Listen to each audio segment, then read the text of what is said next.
sur le sol français. Vers 18h, 3 otages libérés dans la nuit de jeudi à vendredi par les forces spéciales françaises sont attendus à l'aéroport de Villacoublay, près de Paris. Parmi ces 3 otages, 2 Français, une Sud-Coréenne. Emmanuel Macron doit les accueillir sur le tarmac de la base aérienne de l'armée de l'air. Le président de la République y sera accompagné. Florence Parly, ministre des Armées, Jean-Yves Le Drian, ministre des Affaires étrangères, sont aussi sur place, tout comme le chef d'état-major des armées, François Lecointre, et l'ambassadeur de Corée, également sur place, bien sûr, des membres des familles des otages qui devraient être présents. Pour l'éclairage et l'analyse sur ce plateau, Vincent Hugeux, vous êtes grand reporter à l'Express Jackie Isabello, communicant politique, cofondateur de l'agence Coriolink. Régis Umke, géopolitologue franco-béninois et directeur exécutif d'Interglobe, et Benjamin Duhamel du service politique de BFM TV. Bonsoir à tous les 4 et merci d'être sur ce plateau. Juste avant de vous entendre, on va rejoindre Kelly Lafin dans un tout petit instant. Elle est sur place et elle va nous dire ce qui est prévu dans les minutes qui viennent. Tout d'abord, Benjamin Duhamel, cette réception présidentielle, pourquoi est-elle importante ?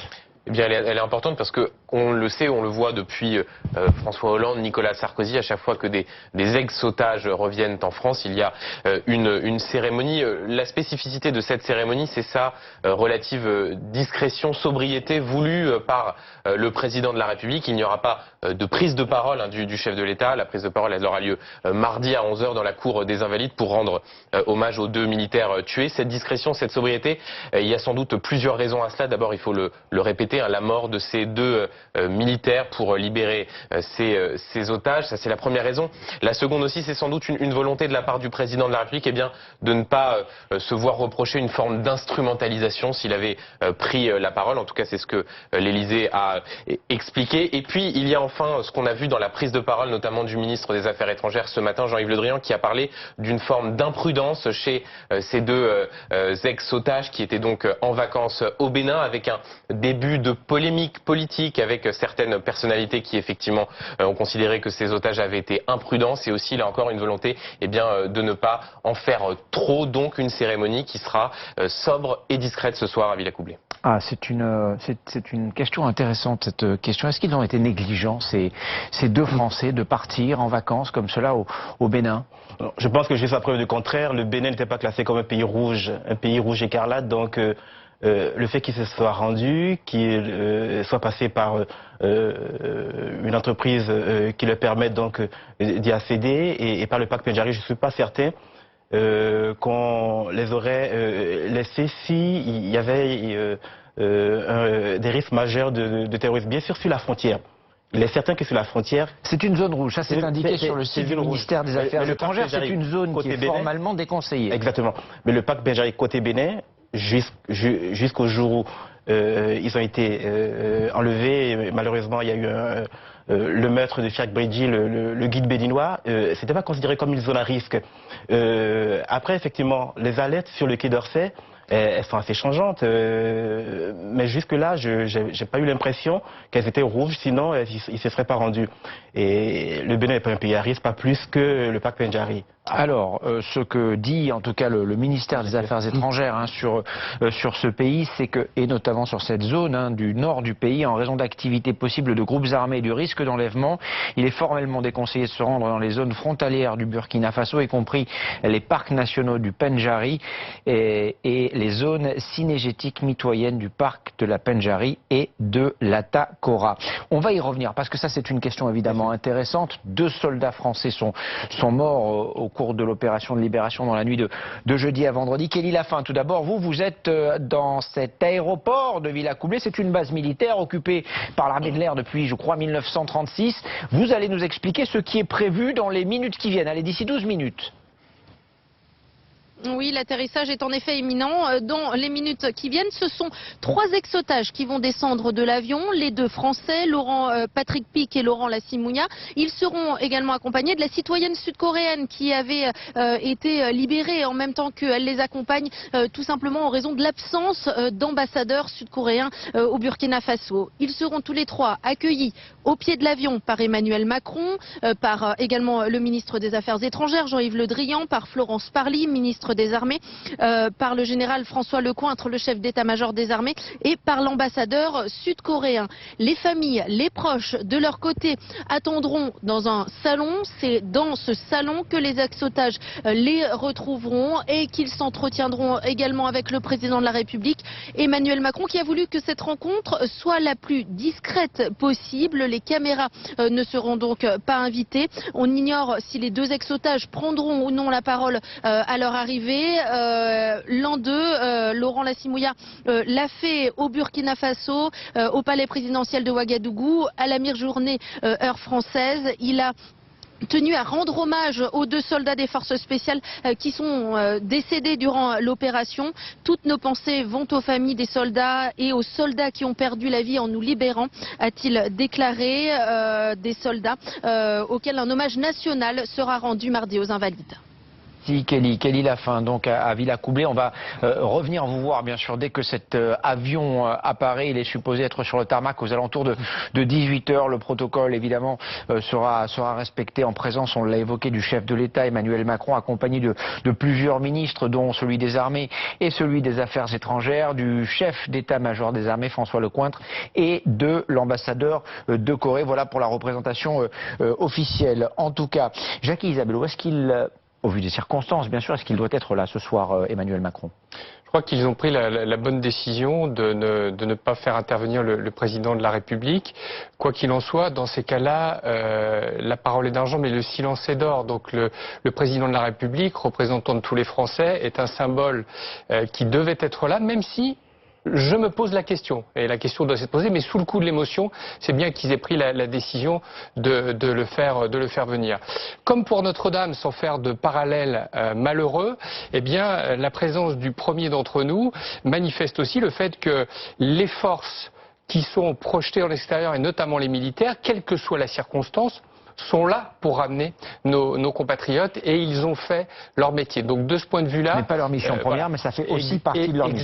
Exactement. Mais ça fait partie de leur mission générale, puisque vous savez que le commando Hubert, parmi les 7 commandos de la Marine nationale, est particulièrement spécialisé sur les situations de prise d'otages. Donc s'il fallait en engager un, évidemment, c'était celui-là.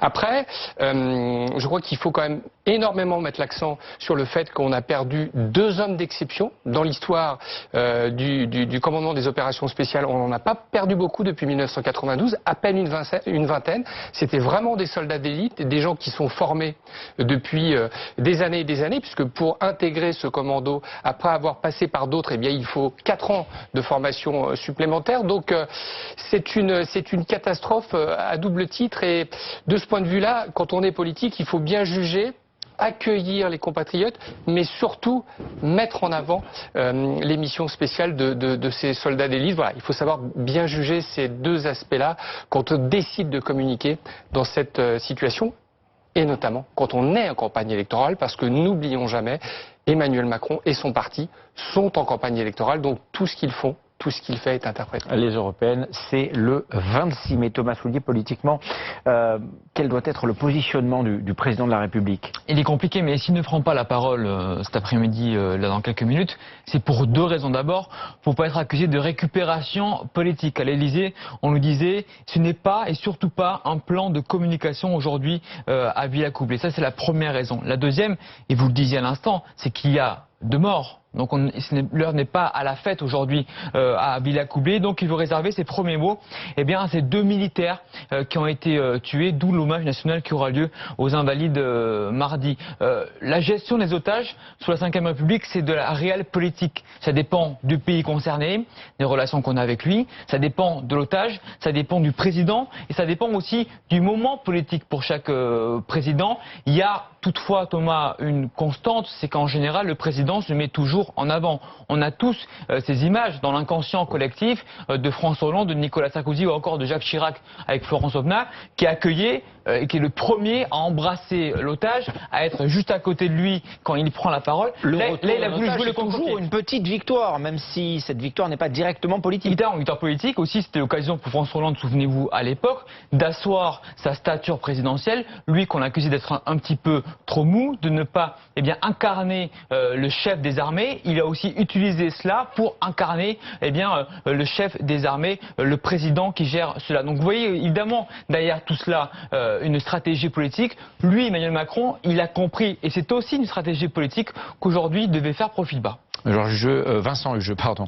Votre sentiment là-dessus, est-ce qu'Emmanuel Macron devait se rendre ce soir dans cet aéroport militaire de Villacoublay pour accueillir ces 3 otages et ces 2 Français?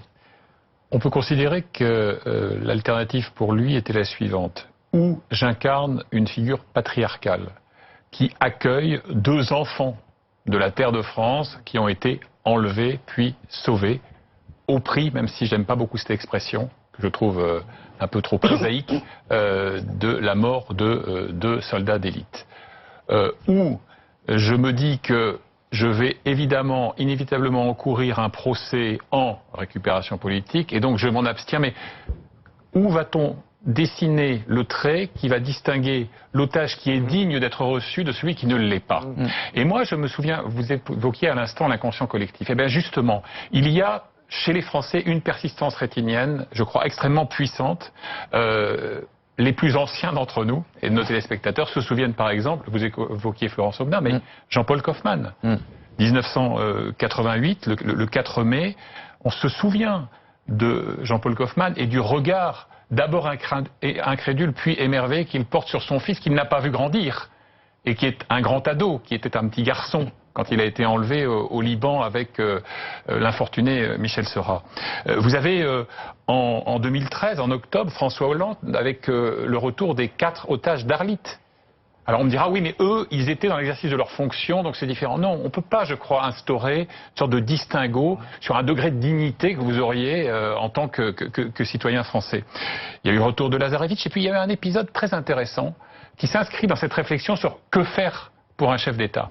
Nicolas Sarkozy, lors du retour de nos 2 confrères de France 3, Hervé Kier et Stéphane Taponnier, lui avait choisi pour ce retour-là profil bas. Il n'y avait pas eu de retour spectaculaire, théâtralisé, etc. Et au fond, ça renvoie à un autre phénomène. C'est d'abord quand on a l'âge de Emmanuel Macron, il est un peu difficile de jouer le patriarche. Simplement, l'image ne colle pas. Mais il y a plus intéressant que ça, me semble-t-il. C'est que, au fond, et c'est la tragédie de ces décennies, c'est que la prise d'otage, c'est devenu une sorte, sans cynisme aucun dans mon propos, de rite initiatique pour un président de la Ve République. C'est-à-dire comment se comporte-t-on dans un tel paroxysme de risques, de décisions à prendre, etc. Et donc, il y a au fond 2 risques. C'est-à-dire qu'il y a l'ivresse de la puissance, au fond. C'est moi qui décide. Et bien sûr, l'état-major me présente un plan qui est cohérent, qui est travaillé par des grands professionnels, etc. Mais c'est moi qui appuie sur le bouton, d'une certaine manière. Et là, en l'occurrence, c'est Emmanuel Macron qui a donné le go de l'opération. Parce que la Constitution le dispose ainsi. Et puis l'autre risque, ce serait d'apparaître comme trop froid, trop distant, etc. Donc on est dans un dilemme de la tragédie antique. Il n'y a pas de solution parfaite. Et Vincent, si vous permettez que je complète, Vincent a tout à fait raison, et c'est toujours un moment politique. Rappelez-vous, entre le 22 avril et je ne sais plus quelle date du mois de mai 1996, prise d'otage à Ouvéa. Le commando Hubert est d'ailleurs engagé aux côtés du GIGN. Politiquement, ça a été une période extrêmement sensible. Donc tous ces sujets-là, avant de les considérer du point de vue militaire, et l'affaire militaire, elle est terminée, désormais, elle ne devient qu'une question politique pour le président en campagne. Voilà pour ces images, donc d'ici quelques minutes. Alors, on peut peut-être me confirmer que ce sont bien des images en direct qu'on est en train de voir et que cet avion de la République est peut-être celui dans lequel se trouvent les 3 otages qui arrivent donc du Bénin. Il semblerait que ce soit le cas et que cet avion donc est atterri il y a quelques instants à peine. L'horaire annoncé d'atterrissage était de 18 h. Il s'agirait donc bien de cet avion dans lequel se trouvent les otages, les 2 Français, bien sûr, Laurent Lassimouillas et Patrick Pick, et une otage sud-coréenne qui était donc détenue depuis, je crois, 28 jours, alors que ces deux Français ont été enlevés le 1er mai dernier, tous libérés par ce commando Hubert dans la nuit de jeudi à vendredi, une opération des forces spéciales françaises dans laquelle deux soldats, Cédric de Pierrepont et Alain Bertocello, sont morts malheureusement. Voilà pour l'arrivée donc en direct de cet avion. Les médias ont été volontairement tenus à l'écart. Ce sont des images qui sont retransmises par ce que l'on appelle un pool, c'est-à-dire ce sont des images qui sont distribuées aux télévisions mais qui ne sont pas filmées par les télévisions en elles-mêmes. On vous les retransmet en direct ces images, mais vous le voyez sur le tarmac, il n'y a aucun journaliste, il n'y aura que des officiels, je vous le rappelle pour ceux qui nous rejoignent, parce qu'il est pratiquement 18 h, le président de la République Emmanuel Macron, mais aussi Florence Parly, ministre des Armées, Jean-Yves Le Drian, le ministre des Affaires étrangères, le chef d'état-major des armées François Lecointre, que l'on a pu entendre en direct hier sur BFM TV, très ému suite à cette opération des forces spéciales qui a permis la libération de ces otages. Il y en avait 4 en tout, puisqu'il y avait aussi un citoyen américain qui n'est pas donc dans cet avion. On va les voir, ces otages, sortir et arriver à Paris en direct. L'avion est en train donc de probablement réaliser son dernier virage avant de s'immobiliser complètement. Pourquoi est-ce que c'est important que les médias, dans ce cas-là, dans ce cas précis, soient tenus à l'écart? Je crois que c'est pour préserver déjà les otages. On n'est pas là pour faire une conférence de presse et être soumis sous le feu des questions, parce que mécaniquement, si vous faites votre métier quand les journalistes, quand les otages descendent, vous allez leur poser la question: est-ce que vous avez été suffisamment raisonnable avant de décider d'aller à cet endroit? Donc là, on préserve, c'est l'image qui prime. En sémiologie, vous savez, l'image, c'est 80% du message. Et ce que l'on veut dire à travers cette image se suffit en soi, et il n'y a pas besoin d'aller au-delà. Je peux juste faire une précision sur les forces spéciales, Thomas, vous m'y permettez? Bien sûr. Vous m'y autorisez? Rappelez-vous, quand Arnaud Beltrame a été victime du terrorisme, sa famille a dit... Ça, c'était à Trèbes. Voilà. Sa famille a dit, attention, quand vous parlez du lieutenant-colonel Beltrame, ne dites pas qu'il s'est sacrifié. Il a fait son travail. Les forces spéciales qui se sont engagées, on dit, elles se sont engagées sans armes. Il faut faire attention. Un officier des forces spéciales sans armes, c'est une arme ultime qui va jusqu'au bout. C'est-à-dire qu'un officier des forces spéciales, il est formé aux techniques qu'on appelle les TIOR ou au CECAL. C'est-à-dire que sans armes, c'est une arme par destination. Donc s'ils ont décidé de se débarrasser d'armes à percussion ou autres armes, ils sont quand même en opération de combat, et c'est comme ça qu'il faut le voir. C'est-à-dire qu'ils ne se sont pas sacrifiés. L'opération s'est mise en place et jusqu'au bout, elle s'est déroulée. Et d'ailleurs, les otages ont été libérés malgré le décès de ces deux soldats. Je tenais à le préciser, c'est important. Ce sont des méthodes de combat au corps à corps qui permettent aux soldats de se défendre avec tout leur équipement, je le précise. Voilà pour ces images que vous découvrez en direct sur BFM TV. D'ici quelques minutes, quelques secondes peut-être, ces 3 otages vont descendre de cet avion affrété par la République française. C'est un avion de la République, vous le voyez.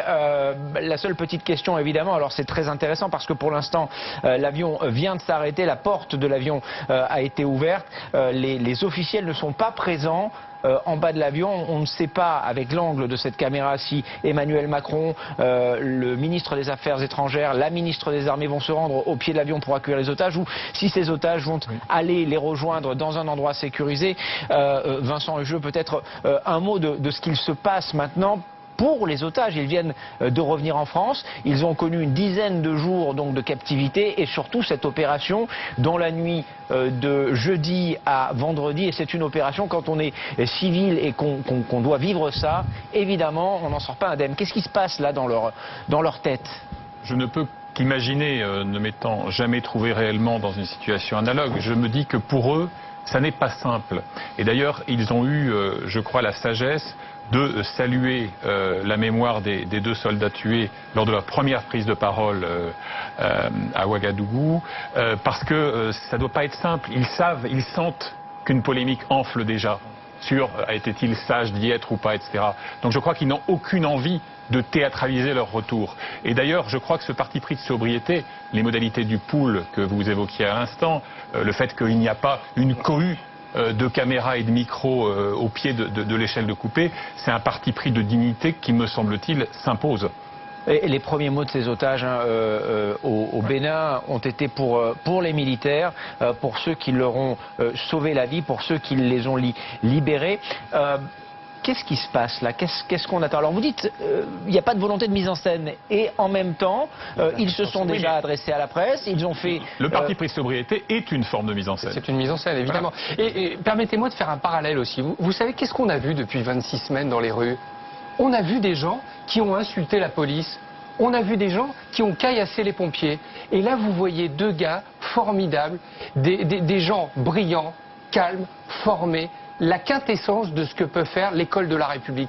Ces gens-là ont donné leur vie au service de nos concitoyens. Et ce message, à titre-là, il diffuse dans la société tous les commentaires qu'on peut faire sur est-ce qu'on est dans une république un peu compliquée, j'oserais pas dire les mots qui ont été employés par certains des Gilets jaunes à l'endroit des officiers des forces de l'ordre, voire même des militaires. Et donc cette sobriété, elle affirme ce que sont les fonctionnaires de l'État et notamment les fonctionnaires de l'armée. Et voilà cette délégation officielle avec, vous le voyez au centre, le président de la République Emmanuel Macron, entouré d'un côté de la ministre des Armées Florence Parly, de l'autre côté de Jean-Yves Le Drian, le ministre des Affaires étrangères, anciennement ministre de la Défense. Derrière lui, vous l'avez peut-être reconnu, le chef d'état-major des armées François Lecointre, qui est aussi présent, tout comme l'ambassadeur de Corée qui se tient sur la gauche de votre écran. Et voici ces otages donc qui sont en train de descendre. Il y a ces deux Français, donc Laurent Lassimoulias et Patrick Pic, et puis cet otage sud-coréenne délivré lors de l'opération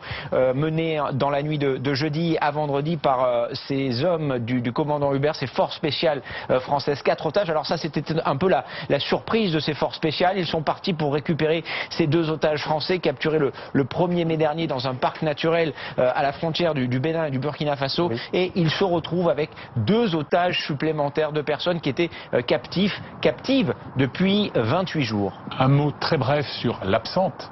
L'otage américaine, qui elle aussi été libérée lors de cette opération. Si la Sud-Coréenne est là, c'est parce qu'il n'y a pas d'ambassadeur de Corée du Sud à Ouagadougou. Donc c'est la France qui va gérer jusqu'à Paris son retour. Mais les Américains n'ont pas pour habitude de confier à d'autres le débriefing initial de leurs anciens otages. C'est la raison pour laquelle elle est restée à Ouaga. Qu'est-ce qui se passe là? On voit qu'Emmanuel Macron est dans l'écoute, il est légèrement sur la droite, il a salué les otages, vous le voyez, il est en train de pleuvoir. Certains membres des familles des otages sont aussi présents dans cet aéroport militaire de Villacoublay. C'est probablement là que cette petite délégation va se rendre. Regardez, c'est véritablement très informel ce qui est en train de se passer, c'est-à-dire qu'on est allé chercher les otages au pied de l'avion, le président est en train de rentrer avec dans son sillage l'un des 2 otages, l'autre est probablement derrière avec les autres officiels, les 2 ministres présents, le chef d'état-major des armées, mais ça n'a duré que quelques secondes au pied de cet avion. Et ce qu'il se passe maintenant, c'est que toutes ces personnes sont en train de rentrer à l'intérieur de l'aéroport. C'est très bref, l'image est très brève. Oui. Thomas Soulier. Là, il va y avoir un échange privé entre les désormais ex-otages, le chef de l'État, Florence Parly et Jean-Yves Le Drian, loin des caméras. On l'a vu et on le disait avant que l'avion atterrisse. La sobriété, la brièveté également, c'était la volonté du chef de l'État, c'était aussi la volonté, on imagine, des désormais ex-otages. C'est exactement à quoi on s'attendait. On est très très loin de l'accueil des otages qu'on a connu sous la Ve République, avec, vous le disiez Thomas, une nuée de caméras, avec parfois quasiment un tapis rouge, en grande pompe, avec des sourires, avec des embrassades, des accolades. Là, on n'est pas du tout dans cela. On est dans une sobriété. Emmanuel Macron a voulu jouer un petit peu le contre-pied de ses prédécesseurs. Le langage gestuel du président et des officiels français est en la matière très éloquent. Oui, pas de sourire, pas de signe de la main, etc. Là encore, une absolue sobriété et même, je dirais, une retenue, une sorte de gravité dans le regard. C'est un retour, on pourrait dire ça ce soir, en catimini pour ces otages français. Jean-Jacques Bridet, vous êtes député de La République En Marche, président de la commission de défense. C'est aussi à ce titre que vous êtes là ce soir. Ce retour des otages, allez, ça a duré, l'avion a atterri à peu près il y a 10 minutes, moins de 10 minutes. Le chef de l'État est allé chercher ces otages, ces 2 Français, cette Sud-Coréenne, et c'est terminé. Qu'est-ce que vous en pensez? C'est ce qu'il fallait faire ce soir? Qu'est-ce que j'en pense? D'abord, je ne suis pas venu ici pour commenter des images. Je suis venu ici pour aussi témoigner, rendre hommage à tous nos soldats, et principalement à ces 2 soldats qui sont décédés dans une intervention militaire. C'était des professionnels de très grande qualité, parmi les soldats d'élite de notre République. Et malheureusement, on voit bien que la lutte contre le terrorisme, pour lequel on a beaucoup souffert sur le sol national, s'étend gravement, grandement, sur d'autres territoires sur lesquels nous n'étions pas encore déployés. N'oublions pas que les otages qui ont été pris dans le Bénin, qui n'était pas un pays de confrontation, ou en tout cas d'implantation terroriste. Et on s'aperçoit aujourd'hui qu'il y a des différents groupuscules djihadistes qui se connectent pour aller prendre des otages et pour aller faire pression sur d'autres pays, sur d'autres territoires.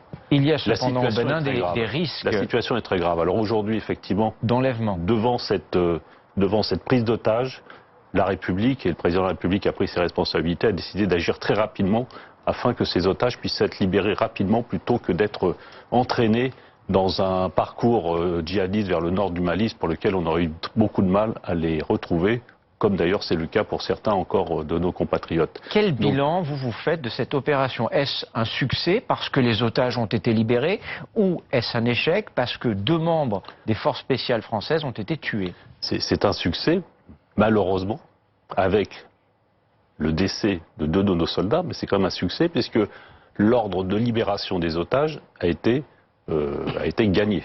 Donc on a libéré les 2 otages. Et malheureusement, dans toute opération militaire, il peut y avoir des blessés et des décès. C'est le cas. Nous sommes très tristes de cette situation. C'est une opération militaire. Les professionnels qui sont dans les commandos marines sont des professionnels, ils savent très bien qu'ils peuvent risquer leur vie à chaque fois qu'ils interviennent. Donc moi, ce que je vois, c'est que l'opération a été menée jusqu'au bout par ce commando, malgré le décès rapide de 2 de ces hommes. Jean-Jacques Bridet, au vu des circonstances et du décès de 2 de ces hommes que vous évoquez à l'instant même, le président de la République devait-il se rendre sur place à Villacoublay pour accueillir ces otages? Oui, parce que les accueillir, c'est aussi faire reconnaissance de cette opération militaire qui s'est bien déroulée, mais qui a eu 2 décès. Il y aura un hommage national qui sera fait dans 2 jours aux invalides. Ce sera mardi, ce sera à suivre en direct sur BFM TV. C'est un grand moment, mais aujourd'hui, il fallait aussi être là pour accueillir, pour dire que quand, dans des pays, certains de nos concitoyens sont pris en otage, le pays se mobilise par ses armées, par ses services de renseignement, par ses services secrets pour les libérer quand cela est possible. Un mot, Thomas, sur le déroulé. On sait désormais un peu plus sur ce qui se passe hors caméra. Emmanuel Macron est en train d'échanger avec les désormais ex-otages, avec leurs familles également, qui sont présentes dans un petit salon, à l'abri des caméras, à Villacoublay, pas très loin d'où se trouve cet avion. Et ensuite, Emmanuel Macron repartira, sans dire un mot aux journalistes, toujours la sobriété. Et puis, en revanche, Jean-Yves Le Drian et Florence Parly, les 2 ministres, viendront parler, dire un mot aux journalistes présents, aux poules, comme vous le disiez, Thomas, accompagné peut-être, dit-on, à l'Élysée, d'un ou de 2 otages. Voilà, donc on entendra peut-être... On peut signaler la présence de l'amiral Rogel qui est sur ces images, si vous le voyez, il est un peu giron, l'amiral Rogel m'en tiendra par rigueur, qui doit être très ému parce que c'est l'ancien chef d'état-major de la marine, qui est aujourd'hui chef d'état-major particulier du président de la République. Les fusiliers marins étaient sous son autorité conjointe avec le commandement des opérations spéciales. Voilà, pour ceux qui nous rejoignent à l'instant même, c'est important, les ex-otages français libérés par les forces spéciales dans le nord du Burkina Faso sont donc arrivés il y a quelques minutes. Leur avion s'est posé sur le tarmac de cet aéroport militaire de Villacoublay aux alentours de 17h58. Après de brefs moments d'attente, c'est Emmanuel Macron, vous le voyez sur ces images, le président de la République qui est allé les accueillir à la descente de l'avion. Emmanuel Macron qui était entouré, lui, de 2 ministres, Florence Parly, ministre des Armées, Jean-Yves Le Drian, ministre des Affaires étrangères, tout comme de François Lecointre, le chef d'état-major des armées, et vous l'avez peut-être aperçu, il est sur la gauche de votre écran, l'ambassadeur de Corée, puisque l'un des 3 otages présents dans cet avion qui donc venait du Bénin aujourd'hui était une otage sud-coréenne qui était captive donc et qui a été libérée par les forces spéciales françaises. Je voudrais qu'on reparle justement de la responsabilité des otages parce que c'est quelque chose dont on a beaucoup parlé et très rapidement. Jean-Yves Le Drian ce matin même a regretté en quelque sorte une sorte de négligence. Est-ce que c'est un pays dangereux, le Bénin? Quel est l'état du tourisme sur place? Je tiens à le répéter, le Bénin n'est pas un pays dangereux. Enfin, il n'est pas plus dangereux que la France, pas plus dangereux que les États-Unis, pas plus dangereux que le Sri Lanka qui a connu tout récemment le terrorisme. C'est que il se trouve que la frontière, le voisinage du Bénin, à partir du Burkina et du Niger, devient de plus en plus compliqué et complexe. Il y a effectivement un nid, il y a des nids, je dirais des nids disséminés de groupes djihadistes et qui opèrent donc dans la sous-région et qui aujourd'hui, je pense, ont trouvé en le Bénin peut-être une base arrière pour pouvoir clairement commettre des méfaits, donc simplement aller capturer des otages et très malheureusement aussi en tuer comme le guide béninois qui a été tué. Donc le Bénin n'est pas un pays dangereux. C'est l'une des victimes de cette affaire. C'est l'une des victimes. Il faut le rappeler parce que il a été très rapidement tué et je peux vous dire qu'en termes même de résonance affective et psychologique au Bénin, c'est une toute première. Malheureusement, on inaugure une espèce de cartographie douteuse du terrorisme en Afrique et c'est peut-être le lieu de repenser certainement la sécurisation des frontières transfrontalières, toujours en coopération avec les forces internationales et la France en tout particulier. On va reparler de la situation et notamment de la situation terroriste au Bénin. Savoir quelle est la situation dans le pays dans un instant. Je voudrais qu'on retrouve Agathe Lambré qui se trouve à proximité de l'aéroport de Villacoublay. Agathe, ce soir on peut parler elle est de retour en catimini et d'un accueil véritablement minimaliste des autorités. Oui, exactement. L'Élysée avait prévenu que cet accueil se ferait avec gravité et surtout avec sobriété. Eh bien, ça a été le cas. Accueil très froid même, on peut le dire, pas de sourire, pas d'accolade, de brèves poignées de main. Et puis très rapidement, Emmanuel Macron, Jean-Yves Le Drian, Florence Parly et les trois anciens otages ont quitté le tarmac pour se rendre dans un petit bâtiment qui est sur le tarmac, bâtiment dans lequel Emmanuel Macron doit maintenant échanger brièvement avec les familles et les anciens otages. Mais c'est vraiment un accueil très différent de ce à quoi nous avait habitué François Hollande. François Hollande qui a été confronté à de nombreuses libérations d'otages sous son quinquennat. Il avait même en 2014 expliqué que c'était un jour de joie pour la France. Rien de tout cela ce soir. Accueil très sobre. C'est qu'il y a une polémique sur cet accueil présidentiel à Villacoublay. Certaines personnalités politiques ne comprennent pas pourquoi Emmanuel Macron est venu accueillir ces anciens otages qui étaient partis en vacances dans un lieu réputé dangereux. Or, leur libération a coûté la vie à 2 militaires français. On ne peut donc pas dire que ce soit un succès, mais l'Élysée a pris le soin d'expliquer, de distribuer ces éléments de langage aux journalistes. L'Élysée qui explique que si Emmanuel Macron est venu, c'est que même un Français qui a commis un acte inconsidéré, eh bien, il est quand même un Français, que c'est le chef de l'État qui a ordonné cette mission, qu'il voulait donc aller jusqu'au bout. Ne pas venir aurait été signifier que ces 2 vies n'en valaient pas la peine, nous disait un conseiller de l'Élysée. Emmanuel Macron a donc fait le choix de venir les accueillir, mais sans prendre la parole, sans un mot.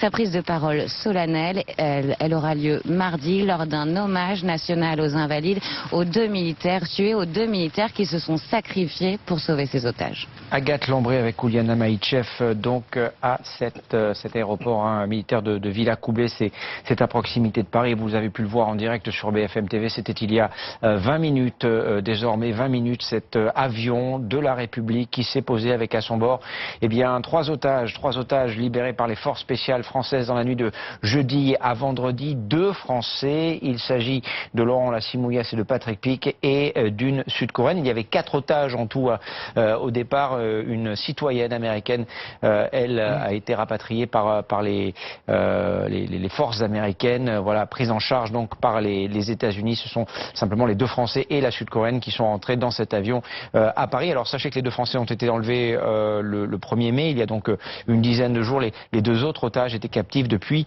28 jours. Le Bénin, donc on l'évoquait, est-ce que c'est un pays en proie au terrorisme? C'est une découverte. Et je dirais une découverte macabre. Effectivement, dans tous les pays du monde, il y a des problèmes d'insécurité internationale, mais nous découvrons aujourd'hui au Bénin ce type d'insécurité, même si, par définition, toutes les armées, toutes les forces de sécurité sont mobilisées. Et je le rappelle tantôt, il y a environ 2 semaines, il y a eu une opération militaire que j'appellerais une opération plutôt classique sur la frontière, qui consistait justement à dénicher très éventuellement des nids de terroristes. C'est une opération qui a été menée tambour battant et qui me semble a apporté quand même ses fruits, ne serait-ce qu'en termes de sécurisation du pays et ses frontières. Et donc, le problème, si j'ose dire, au Bénin, oui. c'est la frontière nord, celle qui est notamment avec le Burkina Faso. C'est pas tant le Bénin, effectivement. C'est pas tant le Bénin, mais malheureusement, aujourd'hui, je pense que le nord du Bénin étant impacté, il faudra très rapidement réfléchir à d'autres formes de sécurisation et même édifier une nouvelle doctrine. Ça fait des mois, des années maintenant que la France est présente dans le G5 Sahel. Donc il y a le Burkina Faso, la Mauritanie, le Tchad, le Niger, le Mali. Les forces françaises sont très actives sur place. Il y a d'autres forces internationales aussi présentes dans la région.